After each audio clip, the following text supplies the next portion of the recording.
Brilliant. Oh,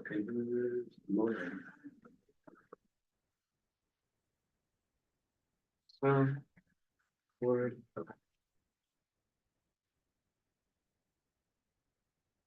Good evening, everyone. Welcome to Ways and Means Committee Meeting 5601. The date is December 2nd. The time is 6:05 p.m. and we are in SU 313R. I will now go into a period of roll call at 6:05 p.m. For the record, Senators Hubschman, Koss, and I think that's it. Senator Hubschman and Koss are no longer in this committee. I will now go into a roll call at 6:05 p.m. Senator Prieto. Present. Senator Mohan. Present. Senator Brooks. Present. Senator Lay.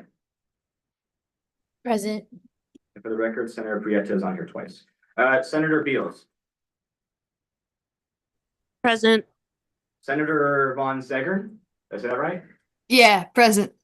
Brilliant. All right. With 5 senators present, we meet quorum. I will now close roll call at 6:06 p.m. and at the same time, I will go into a period of land acknowledgement. So, if my thing will ever load. The University of Nevada, Las Vegas wishes to acknowledge and honor the indigenous communities of this region and recognize that the university is situated on the traditional homelands of the Nuwubi Southern Paiute people. We offer gratitude for the land itself, for those who have stewarded it for generations, and for the opportunity to study, learn, work, and be in community with this land. I will now open public comments at 6:07 p.m. Are there any public comments from members of the public present here in the room? Okay, are there any public comments from the call line posted to the public? I will wait like 30 seconds for the video to catch up. And now we wait. What by you down? Can you double check and make sure that we're live? Yeah, Correct. you don't have to wait, right? You can see them in the Zoom as a phone call. It just gives people a chance to dial in. So I was like, if they're on the phone, they can hear you on live. all right, seeing no public comments online, I will now close public comment at 6:08 p.m. and open item 2, approval of the minutes. Are there any discrepancies with the 55-22 minutes as posted to the public? Okie dokie, seeing none, I will now go into a voice vote on the approval of 55-22. All those in favor, please say aye. Aye. Aye. Aye. All those opposed? All those opposed? With a vote of 6 to 0, the minutes are approved. All right, I will now go into agenda item 4A, the nomination and appointment of the Ways and Means Vice Chair. Advisor Duck. Oh, apologies. 5A, nominations and appointments of the Ways and Means Vice Chair. Okay, how this is going to work is I'm going to open the floor to nominations. If you're interested at all, nominate yourself. What this job entails is you will be responsible for minute taking. You will also be responsible for helping me with receipt collection and RSO funding. That means organizing bills, trackers, bothering senators if they're not doing their jobs, and overall just helping out the chair whenever that's needed. Are there any questions about the vice chair position before we go into nominations? Brilliant. All right, I will now open the floor to nominations from the committee. Are there any nominations for the vice chairship?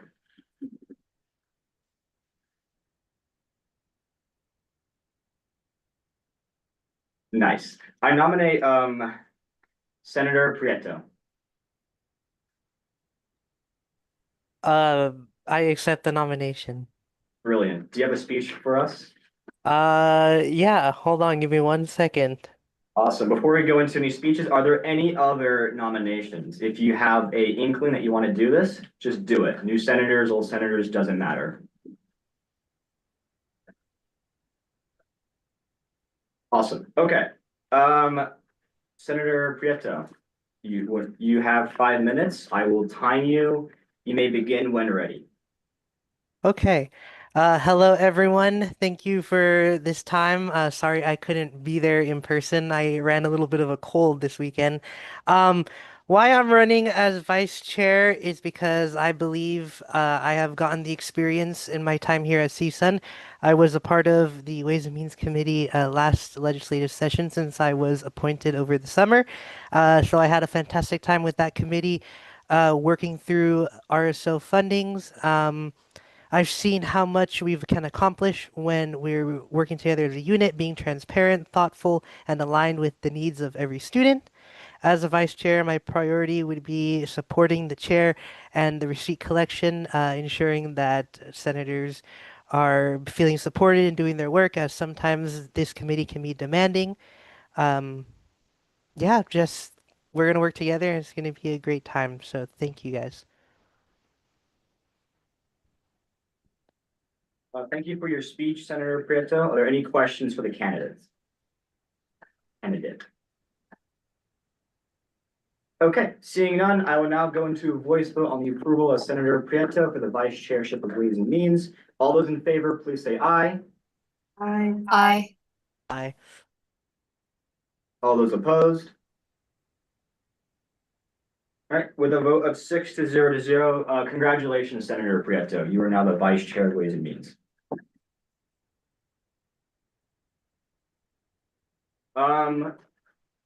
Do you wish to take over minute taking from Senator Brooks? Yeah, I can do that. Is it in the drive?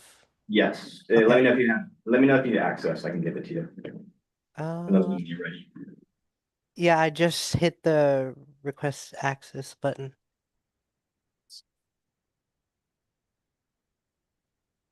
I just got request access. All right, editor share. Let me know if you got that. Okay, all good to go. Sweet. Okay. Thank you, Senator Brooks, for taking minutes for that first part. Whenever, are you ready, Vice Chair Prieto? Awesome. I will now close 5A at 6:12 p.m. and at the same time open 6A committee training. Okay, we're gonna do a brief interest-bearing account training, and then we'll go back to this item for committee-wide training, but we're gonna do this super quickly. This presentation is in the drive if you wish to follow along, but I'll also be presenting it.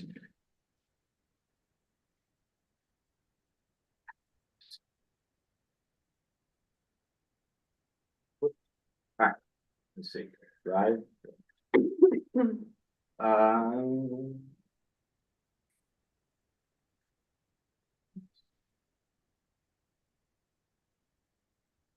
And it will be a presentation titled IBA training.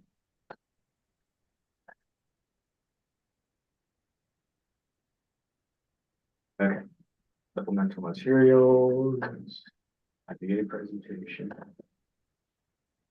I stole this from my boot camp presentation, so. Reduce, reuse, recycle. Okay, can we all see this? People online? Brilliant. Okay, so the IBA stands for the interest-bearing account. Generally, it is we like to think of it as our savings account. Oh, where did that go? Still see this? Okay. And it is established in our bylaws in section 401, section D in our treasury chapter. How this works is any funds that haven't been used by the end of the fiscal year, the student body president has the option to either roll over those funds the next semester or put those funds in our interest-bearing account. We can only pull from this account for one of three reasons. Long-term projects that benefit the entire student body, emergency funding items that impact the entire student body, and projects projects where the money taken from the account is matched by another source. And that can be a private source, that can be a university source, that just depends on the bill. And all of these bills must go through Ways and Means before hitting Senate. So the news, These are projects that are supposed to benefit as many people as possible. So for example, the 4,000 Crane Memorial that was funded by CSUN. Oh, Senator Prieto, you're out of time.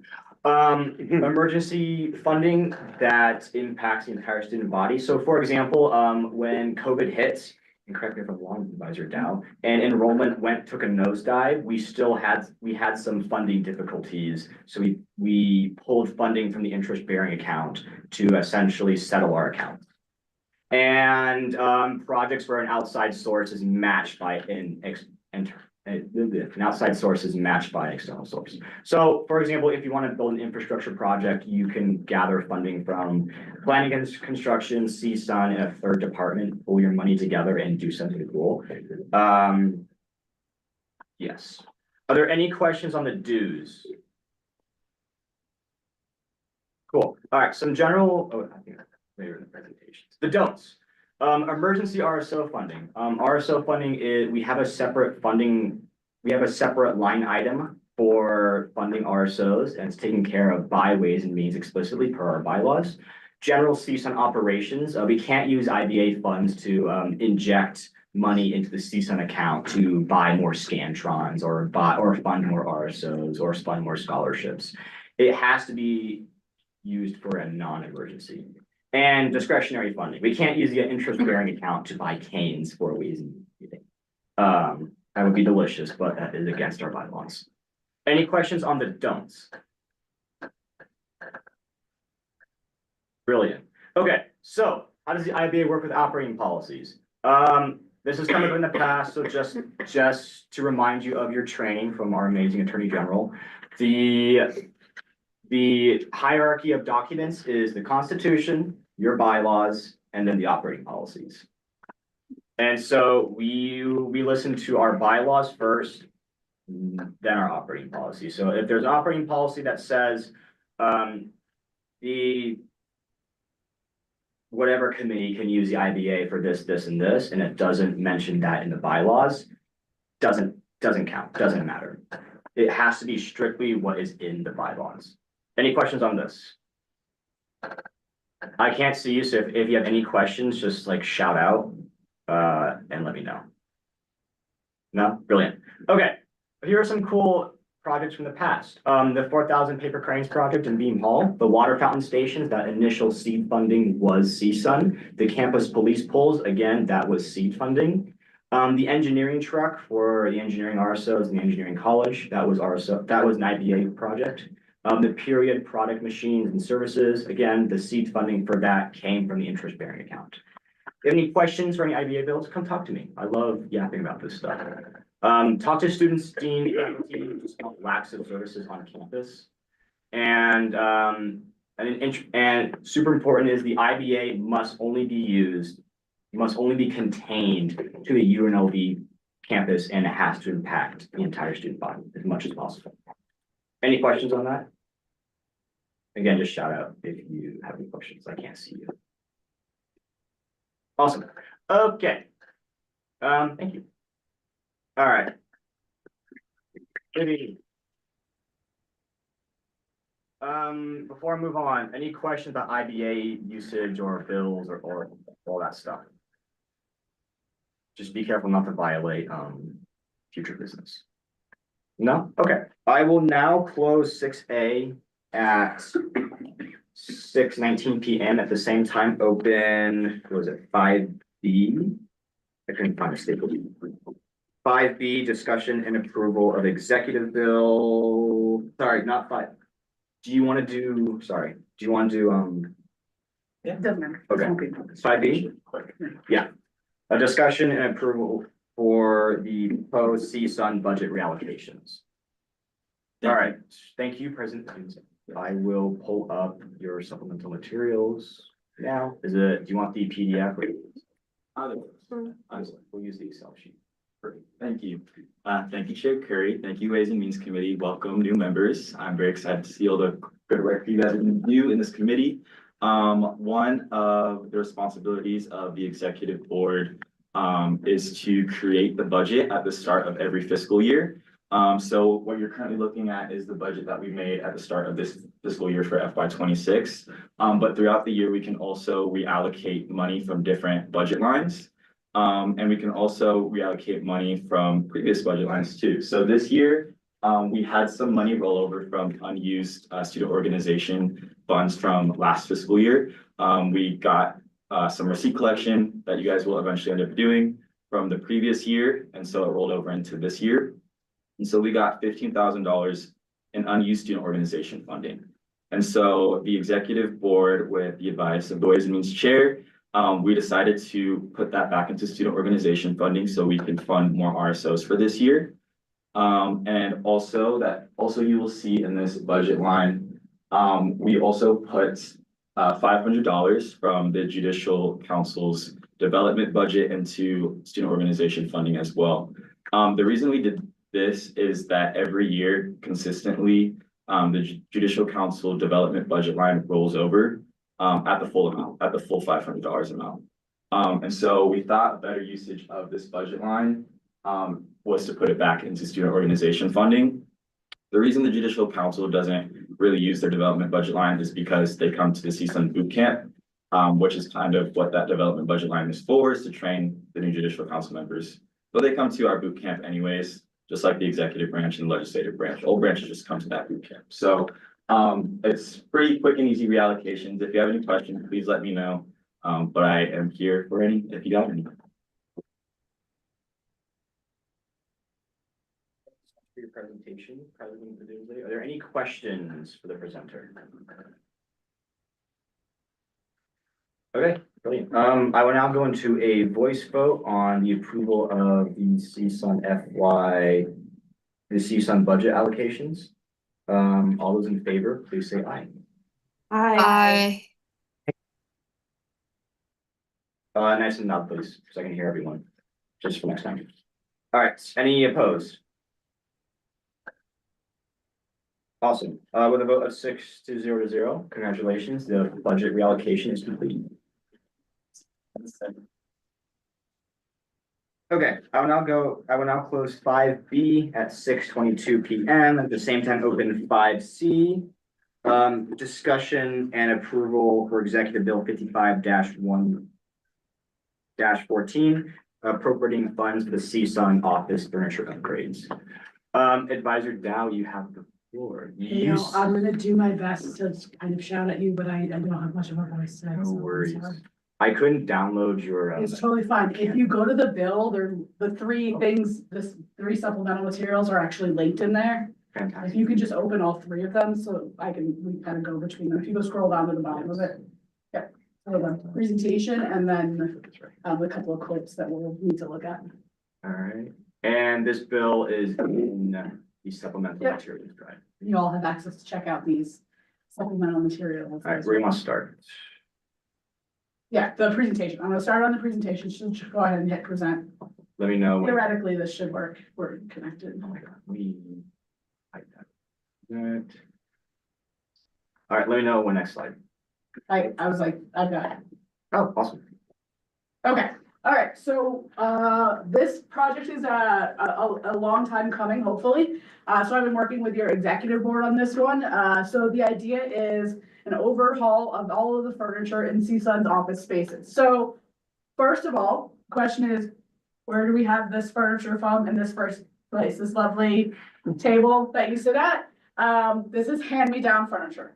All your furniture is hand-me-down furniture from SUS, Student and Event Services. These used to be the tables that they use for 5-foot tables for meetings and events downstairs. And when they upgraded, they were like, does anyone want these? And so we took them. All of your furniture is hand-me-down furniture. Nothing was intentionally purchased. All of these 5-foot tables, the red chairs are the same thing. The ballroom chairs that were out, that looked the best, that were getting outsourced. So nothing has been purchased intentionally in this space. And overall, that's kind of okay when this is a very internal space, but as more time has gone on, your spaces are becoming less and less internal to CSUN. Particularly this room is a perfect example. Right now, everyone in this room is from CSUN, but when you all are doing RSO funding, you've got 10 different RSOs in here. You might have, you know, when we do specific presentations, we've had VP for Student Affairs in here. We've had lots of different VIPs from campus coming. So this is becoming more of a space that is not just internal to you all.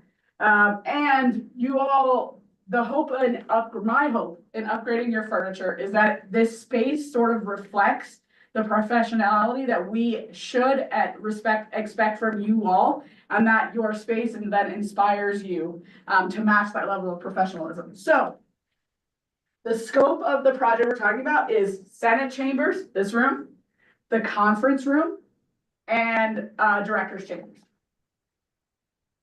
Okay, so overall in this space, what we're looking to do is to replace this table here with one solid 20-foot conference table.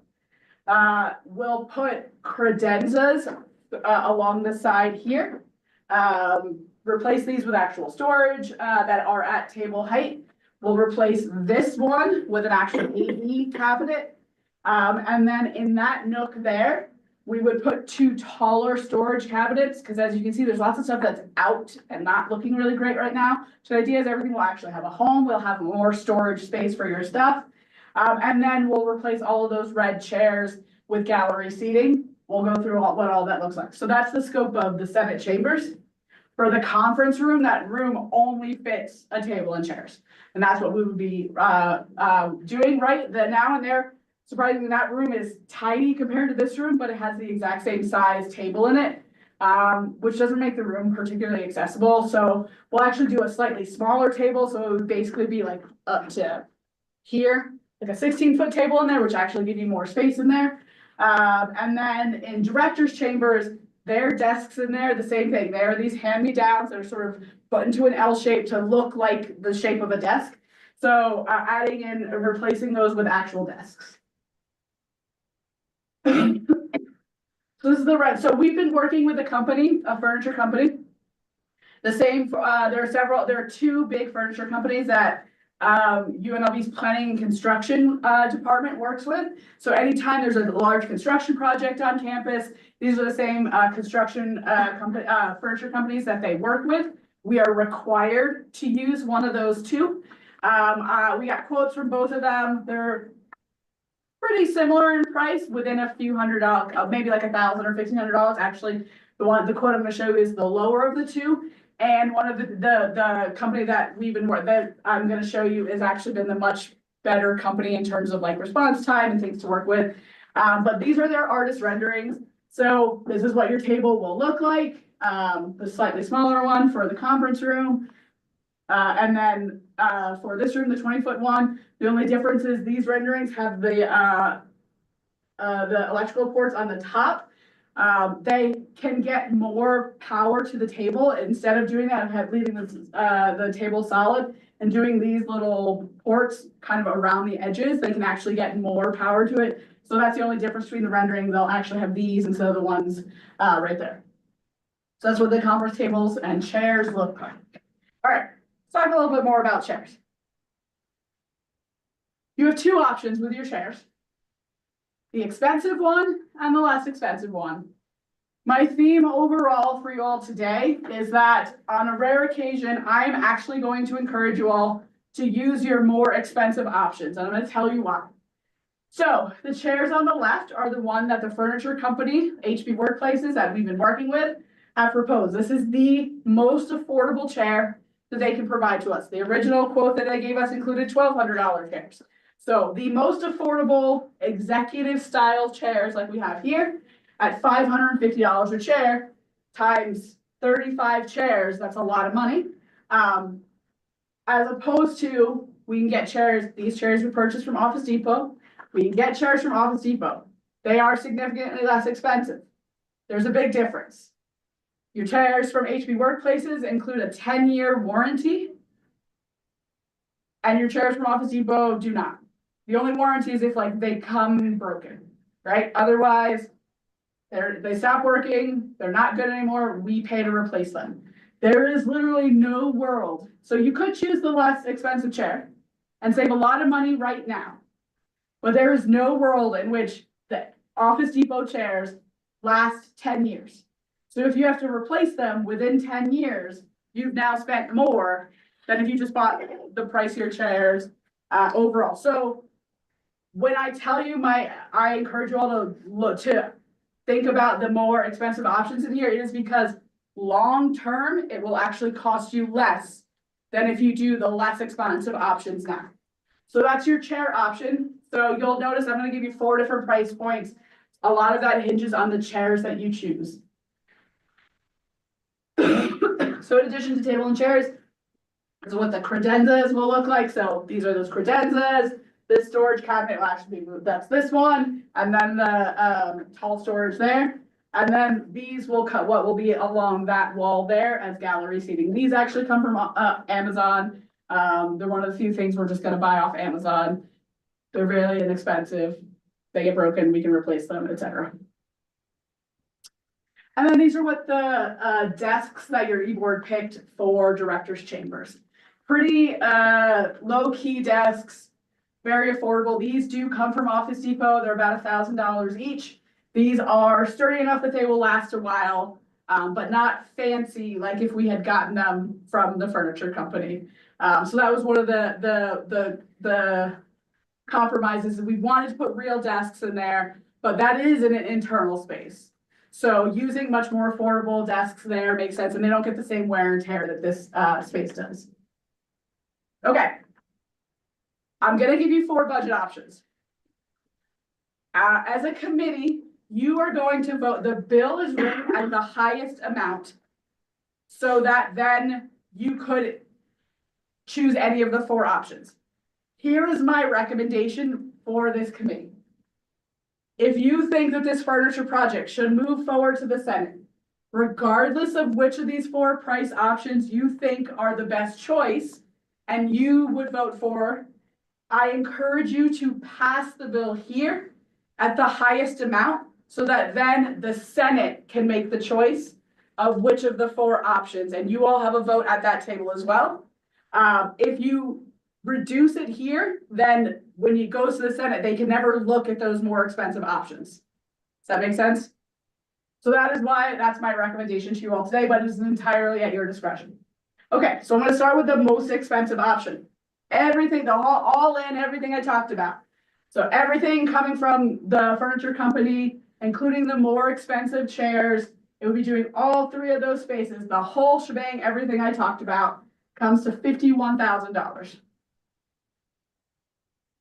You do the whole shebang, but you use Office Depot chairs instead of the HB Workplace chairs.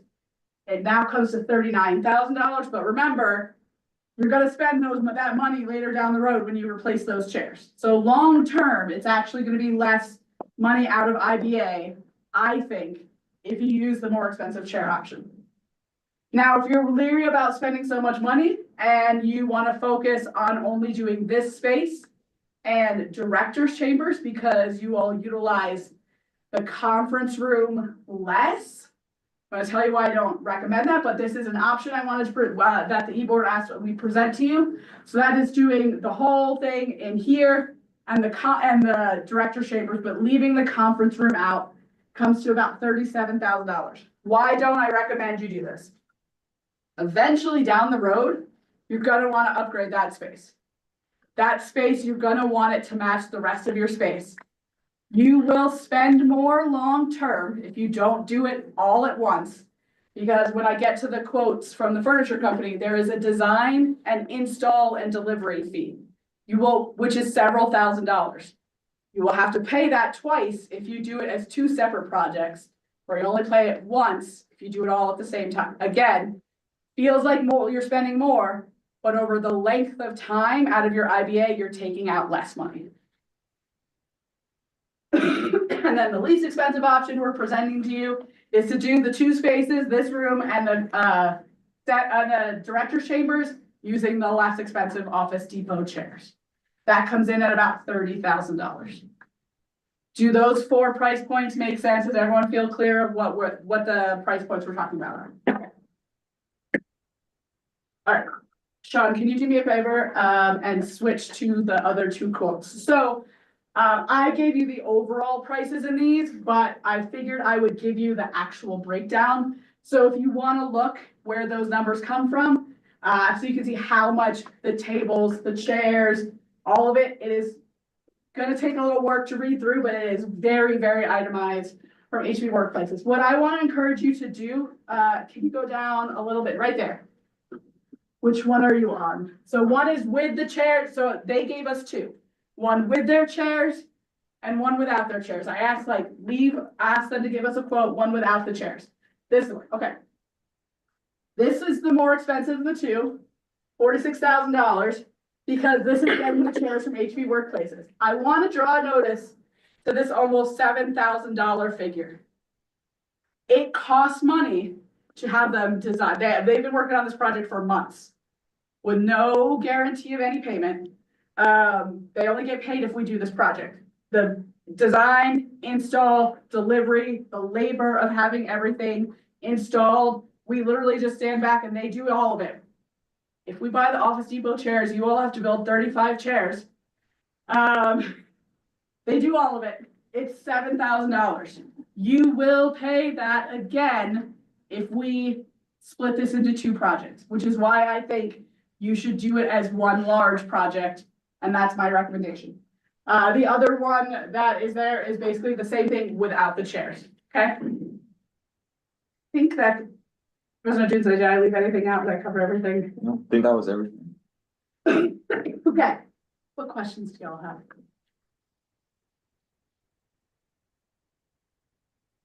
Thank you so much, Advisor If I Down. sit down while we talk about for it. this bill. Yeah, of course. I had a question. I had two questions. Sure. The conference room is also used by SIA a lot. I would argue it's used more by SIA than CSUN. Are they offering money? Are they putting their own money out for this, or are we It is paying? not an SIA space, it is a CSUN space. Right, but it's used a lot by SIA. We use it because the answer to your question is no. They are not, they don't own the space, they don't own any of the space in it.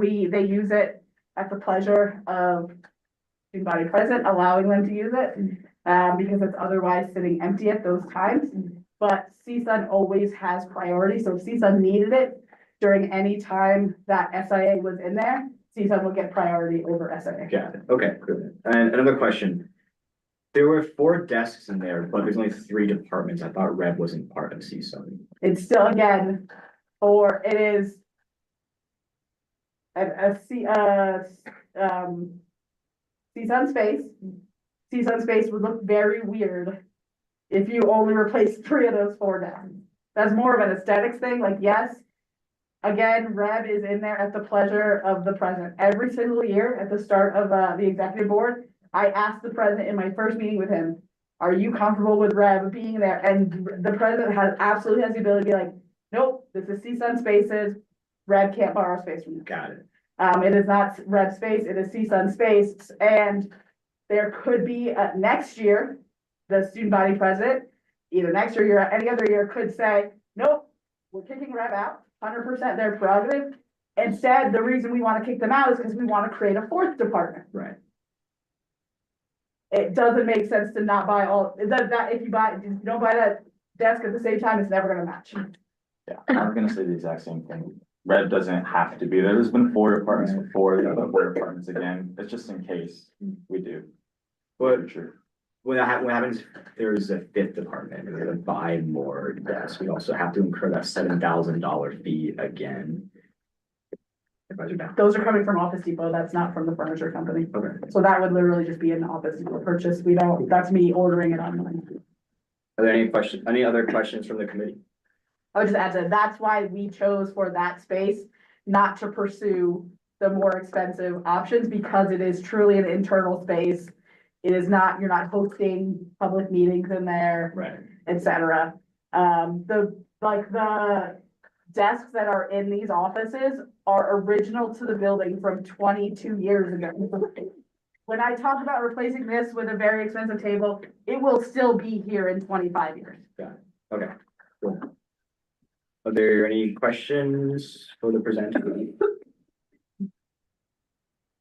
Senator Beers?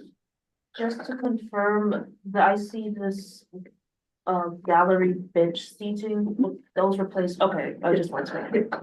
So yeah, the replacement of these, it's same thing, hand me down, dinged up, very, very old red chairs that are falling apart. Okay. Those are actually the least expensive of all the items on there. I think they're like $150 from Amazon, and I think we need like 4 or 5 of them. I think I put 5 in there. I think we might only need 4, but I wrote 5 just in case. Will we be able to like get more seating on this line? They're just become bench, it's bench seating, Got it. so it's whoever many butts fit on the benches, to be honest. Okay. Senator Brooks. Senator Brooks, for the record. This is a very pricey project for the IBA bill. Especially, we can argue that CSUN is an external space, but it is kind of, especially the conference room and the director's chambers, those are very internal spaces. Is there not an option where I can see the reasoning behind the more expensive chairs? The problem I'm coming up with this funding project is the conference room and how pricey that space would be to upgrade when it is not used nearly as frequently as these other 2 spaces. Is there not an option to have the more expensive space in the Senate chambers and the less expensive options for the conference room to save money? Advisor Dow. The reason we didn't do that is what, again, those. Even if it's used less, those chairs will never last, the Office Depot chairs in that space will never last 10 years. So they will still have to be replaced at some point in those 10 years. And if you replace them, they will cost more having bought it twice. Also, we play musical chairs around here a lot. Sometimes we need more chairs in there, sometimes we need more chairs in here. And that means we move chairs back and forth between them. When they don't match, it kind of defeats the purpose. So that's a large part of it as well.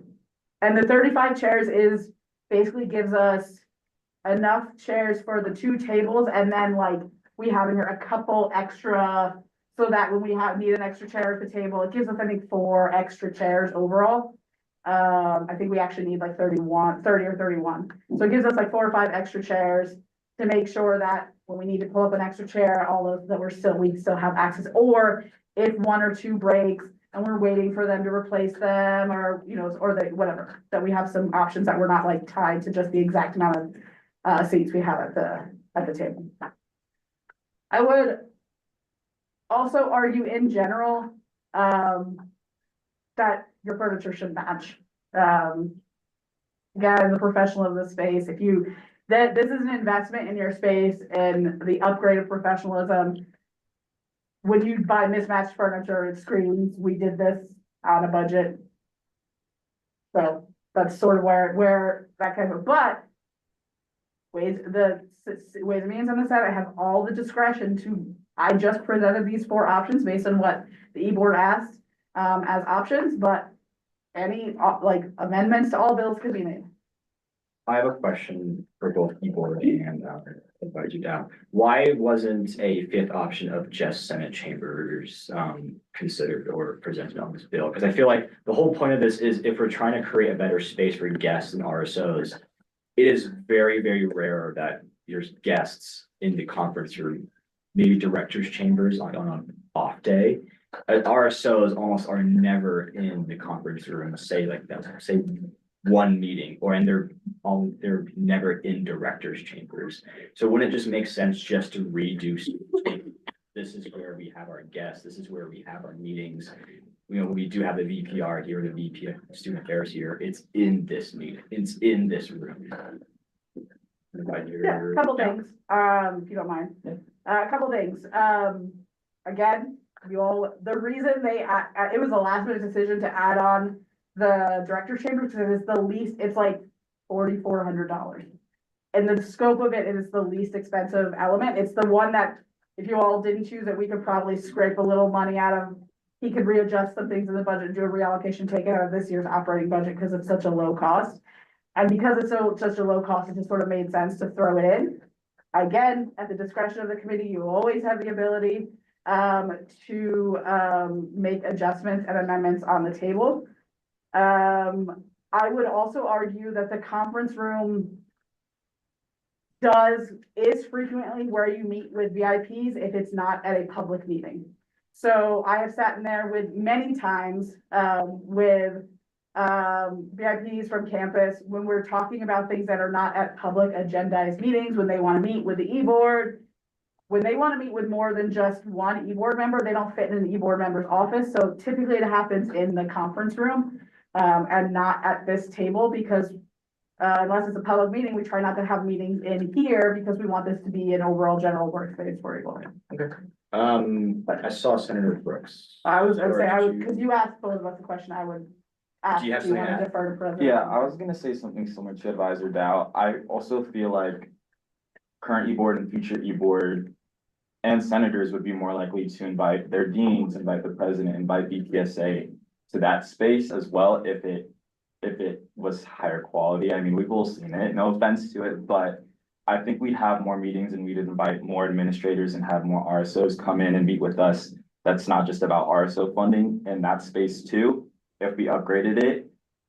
With the directors' chambers, I feel like especially the Civic and Legislative Affairs Department, they've met with a lot of different campus, off-campus and on-campus community leaders to get them to partner with us in different events. And so I feel like we do have guests in that space.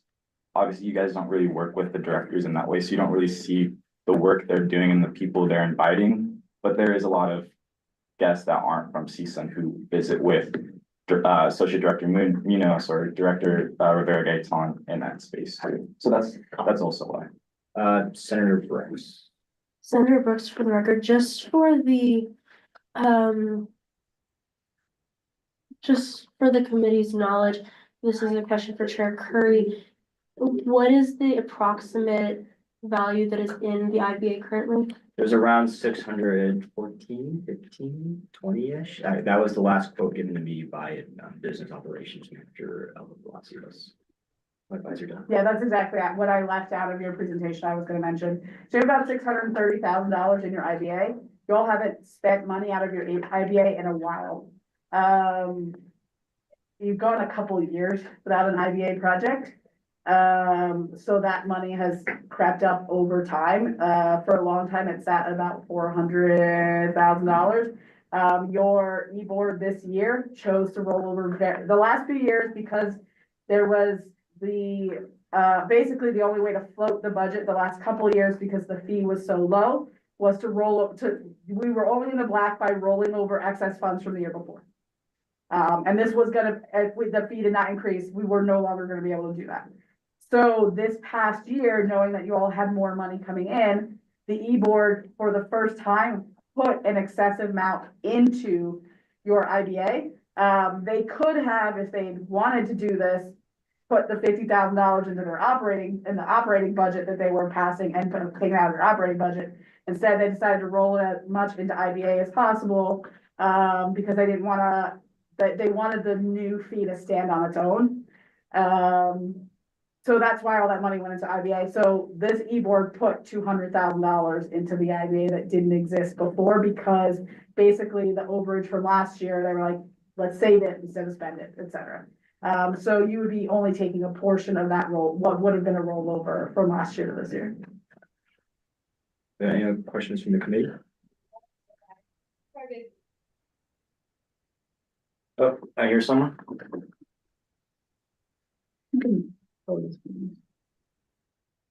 If you have any questions, put your hand up on mine, not button.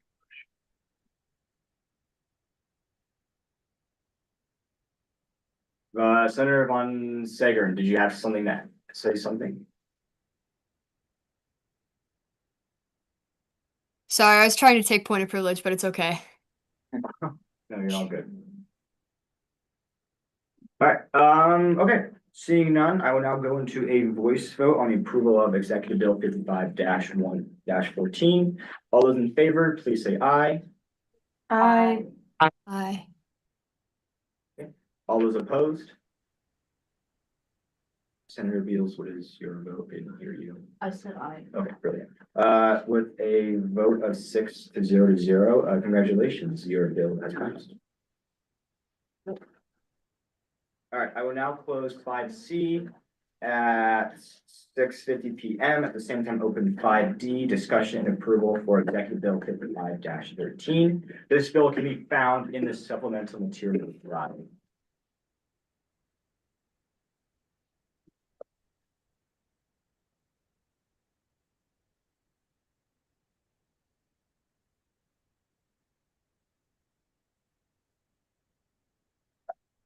President Adunze, you have the floor. Thank you, Chair Curry. So this is another potential IBA bill. Looking around campus, I feel like the thing that catches your eye the most is those banners that you walk around. And I always wondered why CISA never had any, and we do. We actually do. We have a few that are borrowed by SIA right now. And so CISA actually has 9 of these banners. And so I've been working with our advisors, student diversity programming, and Vince Alberta, who is our vice president for marketing here on campus, to create these UNLV cultural banners that would go up all over campus. And the inspiration for this is obviously with everything that's going on around in the world. The executive board and I wanted to show that UNLV and CSUN especially want to highlight our diverse student body, and we also want them to access all of the resources that we have here. So these mock-ups don't include the CSUN logo. So we're gonna have the CSUN logo here. The GPSA is also partnering with us on this. And then a link to our CSUN website, and it will show all of the different scholarships and things that we have. Perfect. Yeah, these are the final mock-ups that will go up around campus. So the spaces that we have, just for your information, one would go up by the TBE building, one would go by the chemistry building, one would go by the alumni walk in front of the SSCB building, the sidewalk by the LLB East Side entrance on Alumni Walk, which is right by the Harry Reid Research Building, and the west side of the HFA building. The sidewalk by the Dining Commons and Central Desert Complex. So as soon as you walk out of the Dining Commons and you go left, we have like a banner that would go right there, which I think is super cool. We have the sidewalk by the resident halls, rideshare pickup, and Dayton resident complex. The north side of the sidewalk by the southwest corner of WRI.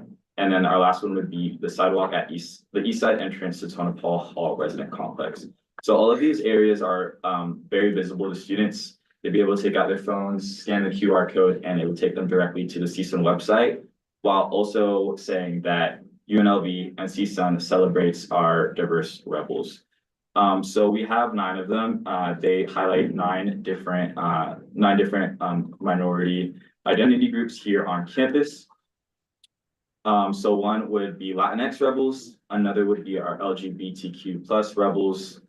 Another would be the Native American Indigenous rebels, our African American rebels, our APAME rebels, our veteran rebels, our international rebels, of course, our rebels with disabilities, and then we'll have a general one that says we're celebrating UNLV's diverse rebels. So this project in total, what we are asking for from the IBA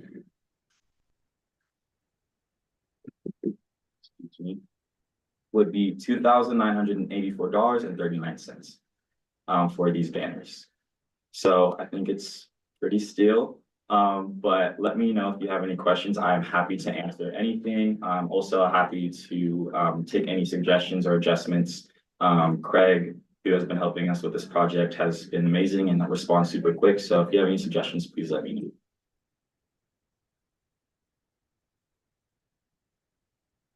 Thank you so much, President Adunze. Are there any questions from the committee? I saw Senator Brooks.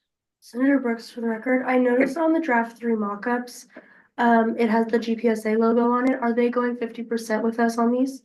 GPSA is not providing a financial contribution, and the reason for this is that their budget is extremely small. It's like a fraction of ours, and they focus more on research.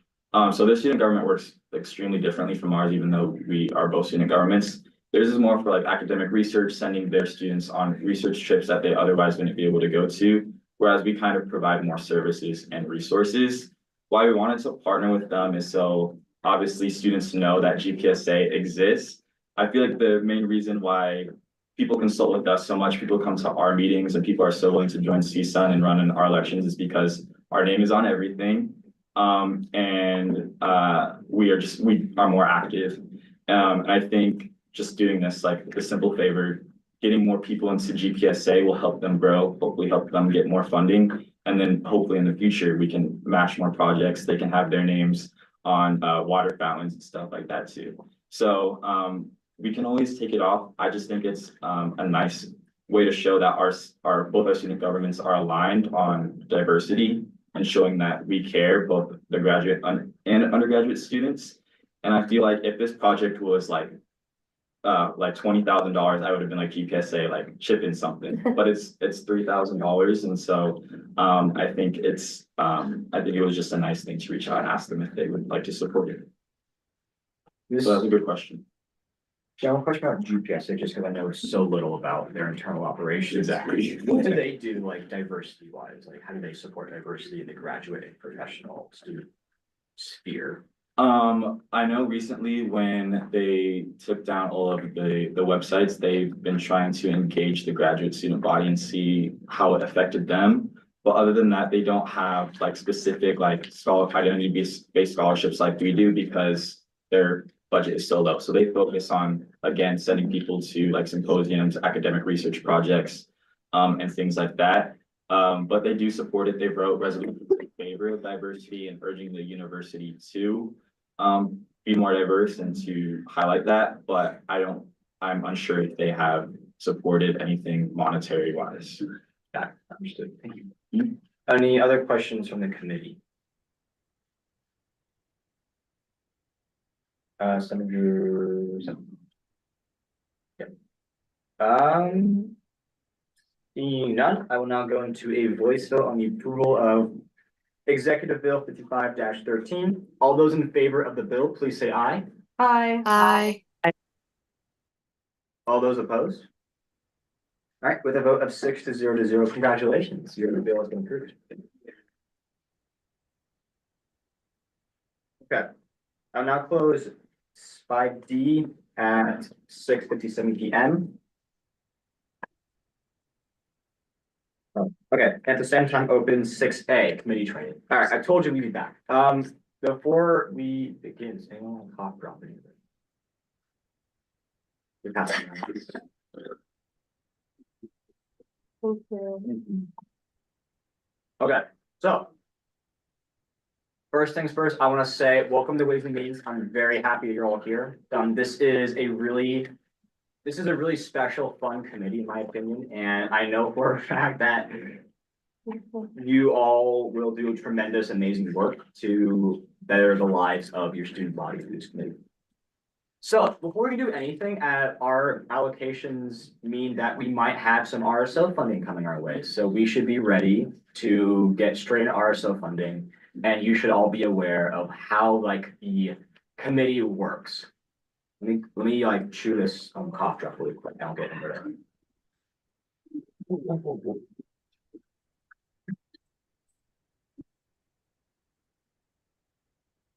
Okay.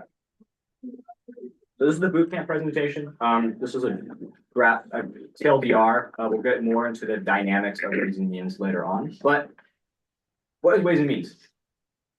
So, this is a really old one. So one of our big jobs is we disperse funding for registered student organizations here on campus.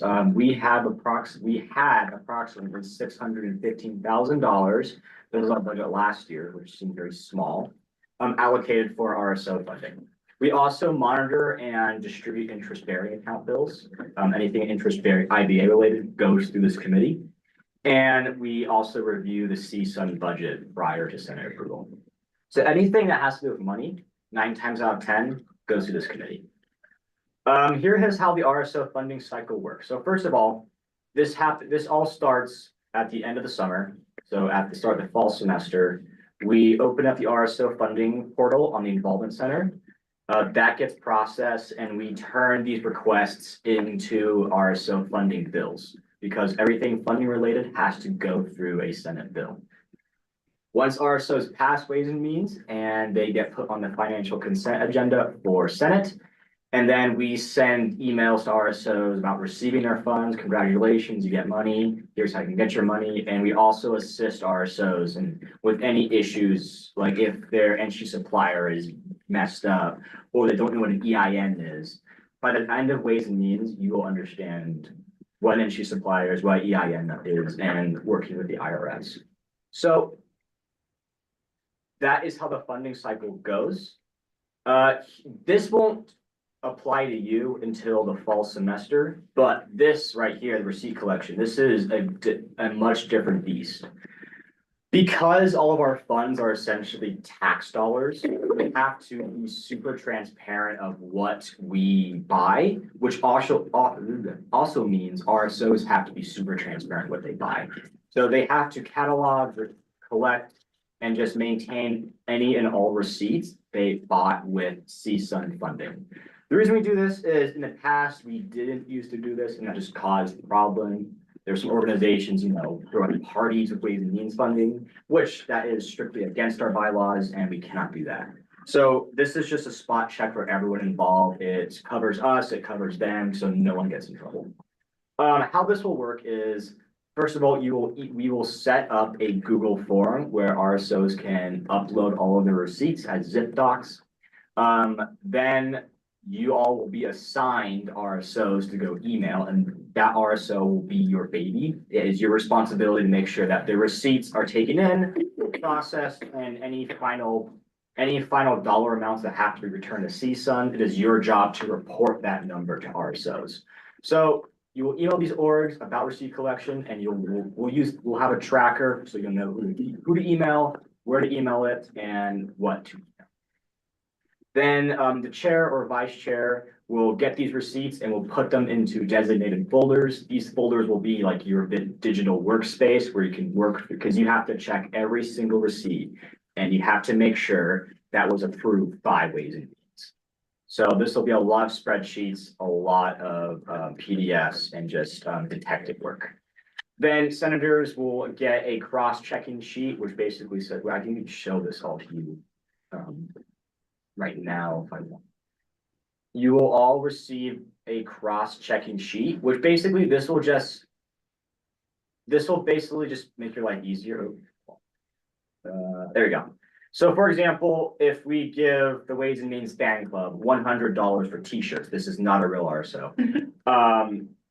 They actually have to use that $100 to buy t-shirts. So if they buy, if they use $110 for t-shirts, that's fine. If they use $90 for t-shirts, they have to return that extra $10 back to CSUN. And this goes for this is especially important if they have multiple line items. They can't transfer money from one line item to another. So this cross-checking sheet will help you track how much a RSO is spending on each line item. I know this is like a huge info dump, so if there's any questions, just stop me. I'm more than happy to go into it further. Okay, so once you complete the cross-checking, you will have a number of, for example, you have a number of $200 that the Ways and Means fan club owes back to CSUN. You will send an email saying, hi, I am your liaison for receipt collection. You owe $200. You can use check, direct deposit. Here are all the ways you can return this money to CSUN. After that, it's out of your hands. That's when the chair and the business operations manager step in. We track all that stuff. We make sure that they deliver money and we mark them. We basically mark them off if they don't receive fund, if they don't return their money. Because if they don't return their money, they can't get RSO funding next semester. And we want to make sure that everyone can be eligible for RSO funding next semester. Any questions on this process? Yes, Senator Beals. When you say, I noticed that it said receipt tracking, is that what you just described, or is there? Yes, here, I can actually show you the process from last. All of you should have access to the Ways and Means Drive. I have a lot of drives. There it is.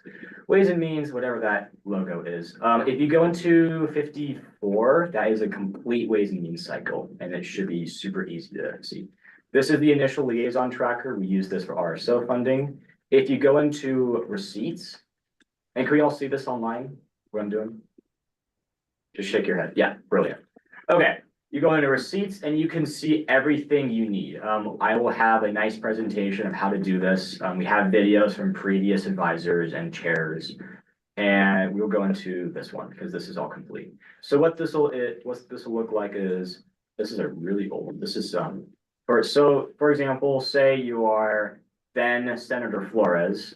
You have been assigned the UNLV undergraduate law review. It is your responsibility to make sure to go through their budget and cross-check to make sure that all of their receipts are submitted and they actually paid what they actually bought what they said they're gonna buy. Here, we can actually even look at an example of a cross-checking sheet. Word of warning, everything you do in this committee is public record, so just don't try to be like weird with financials. That never ends well for anyone. So how this will work is you'll go through the cross-checking-ness and then you will have one row that says, how much money do they ask for? How much money do they want to return? And this number is an RSO's estimate. Unfortunately, they're usually wrong. They just don't understand the process we use. What we use is an industry standard process for receipt collection. They just lose a receipt, or they just do the accounting wrong, or they just, try to get one on, go over our heads. I won't say anything, but we always take the senator's word. If there's they can dispute this number. If they dispute, myself or the vice chair will step in. We will review their work, your work, and we will just decide who's right. Yeah. And this is for us, this is what we will use to say how much they want to pay us back. Any questions on the tracker? For those online, just call out because I can't see you. Okay, here is the cross-reference budget sheet. So for this, I should actually, hold on, there's a lot of moving parts to this. I'm going super fast. Here is a Ways and Means budget for those of you who've never looked at one. So you have your items, you have your quantity of items, how much they cost per item, and just any other in total requests. They ignore this, they added that. No thanks. We care about this number and the quantity, the total requested and quantity. So for example, if we say we'll pay for 25 shirts at $10, we will only pay for 25 shirts at $10. If they buy 25 shirts at $12, that's fine, that comes out of their own money. But if they buy only 10 shirts at $25, we'll only pay for 10 of those, if that makes sense. So they can't use that entire shirt budget to pay for really expensive shirts. Is that clear? Brilliant. And how you'll track this is you'll go into the cross-checking sheet is you will put an item. So for example, Ways and Means fan club, club t-shirts. And you will put their total approved number. We'll use this one. We'll just stick that there. Oh, sorry. There you go. Then you just get then you'll check their receipts and you'll see how much they actually use.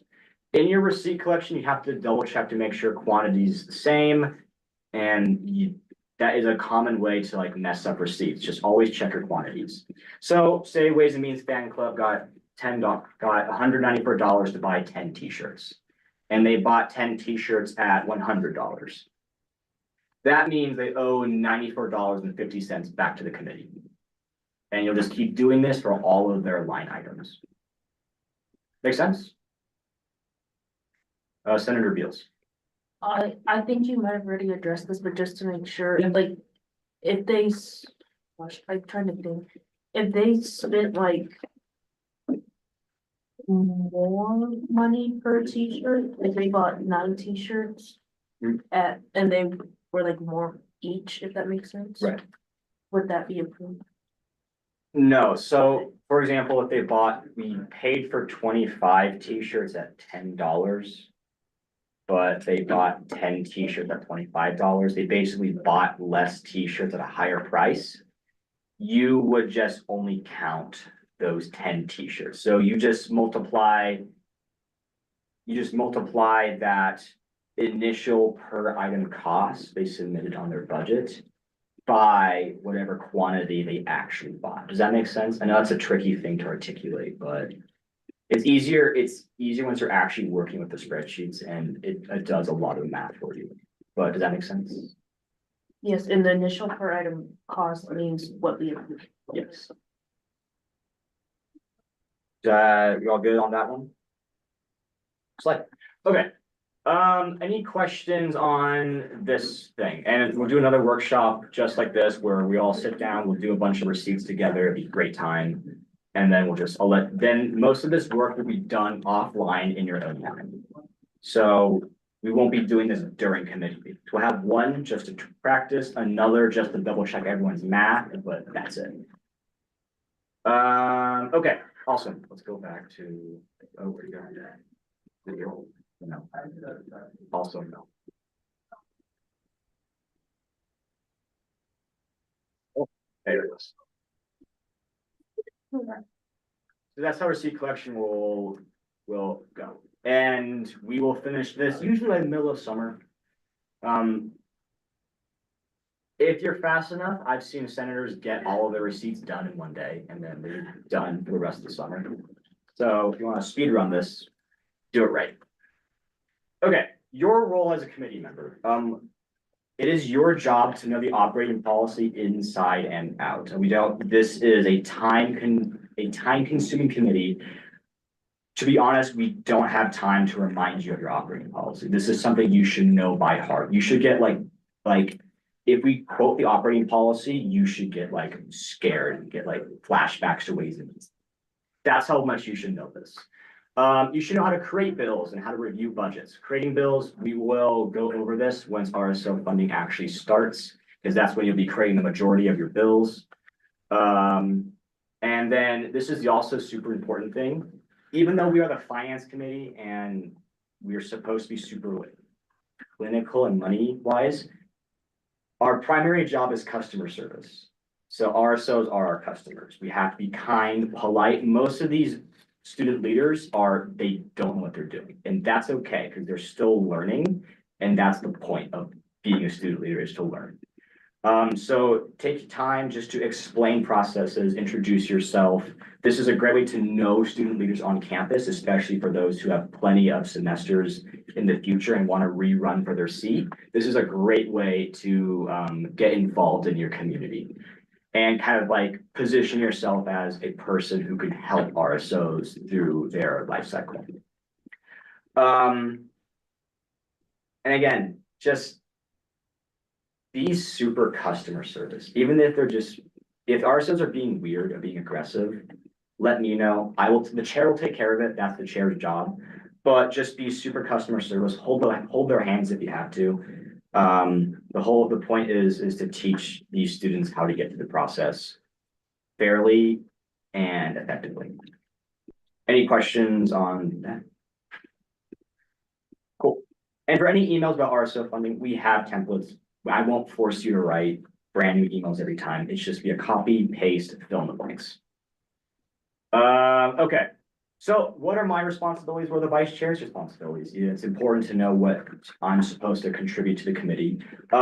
My main job, a big part, is just knowing the past history of funding within CESA. Just looking at previous budgets, knowing how previous committees and senates reacted to one thing or how they funded another thing, and basically maintaining any sort of precedent or previously funded actions.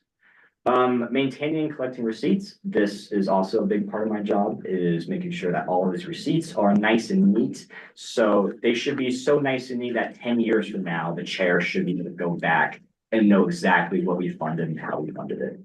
And assigning committee work, that's a big part of my job, is assigning committee work to all of you. This is a big process and we can only do it together. So we will be spreading the workload out evenly to make sure that we can get through this effectively and efficiently. On the more abstract roles of the chair is providing and so quote unquote financial counsel, but that is usually done by the executive board and Senate. So it's kind of like, it's a gray area. But these are the hard responsibilities or like the set in stone responsibilities. Any questions on that? And the vice chair also takes care of minutes and assists the chair and all this stuff. So we love our vice chair. Okay, why are we the best committee? Well, let me tell you. So we interact with a lot of our constituents. We get a lot of face time with students, either one-on-one time in groups or when they come to present. This is the face they see. I have seen committees be very hostile and very mean to RSOs for quote unquote face time on the camera. That is not the point of this committee. We are nice. Sorry, we're not, how do I articulate this?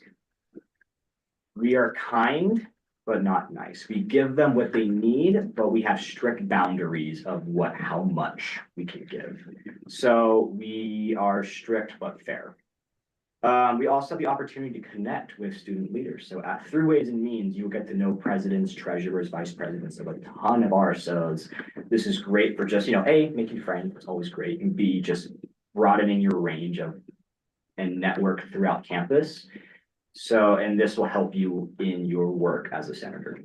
And my favorite thing is you just get to see what students are passionate about on campus. You have some very smart, very able college students, and they're doing really cool stuff.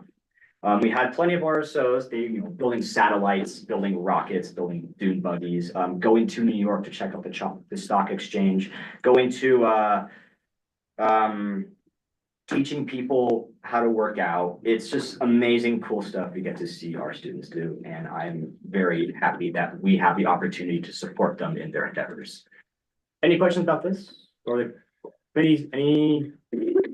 Okay, that's the end of my presentation. Any questions about committee work, why we do Ways and Means stuff, or how we act in committee?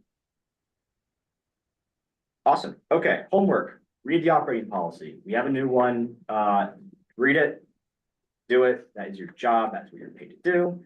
I will let all of you know if once we get that budget approved, if we get it approved through Senate, we'll have some more money to play with, and we will work out how to spread that money out equitably, and we will assign RSOs to people to practice. Once we do that, I will walk you through how to write a bill, how to make a Senate bill, how to pass that bill through committee, and you will all get to write your first bills. Returning members, I might assign you to a newer member to help out, just so no one's going crazy. And I'll find something else for you guys to do. Awesome. I will now close. Any questions for me? I will now close 6A at 7:18 p.m. and I will now open 3A chair reports, just so I can. Okay. Congratulations to our vice chair, Senator Prieto. Thank you for taking up this mantle. You're going to do amazing. For the committee, I want to introduce you all to our intern, Chris. He is here to assist us and just learn about the CSUN process. He's an amazing person and he's been through Ways and Means. So if you have questions, he will love to answer them. I'm always here. I can G-chat me. I will post my number in the group chat if you guys need to get a hold of me. I basically live here. Yeah, any questions, email or text. All right, I will now close 3A at 7:18 p.m. At the same time, open public comment. This is a time where members of the public may come and speak. Members of the public, we're limited to 2 minutes for your public comment. Please refrain from saying anything slanderous or any defamation of character, as I have the right to limit your comment. Are there any public comments here in person? Are there any public comments online through the call-in number posted to the public? We'll wait a little wait.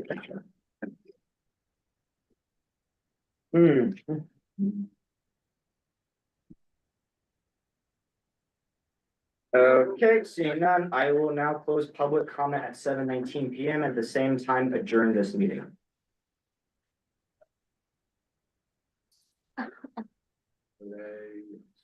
Stop recording.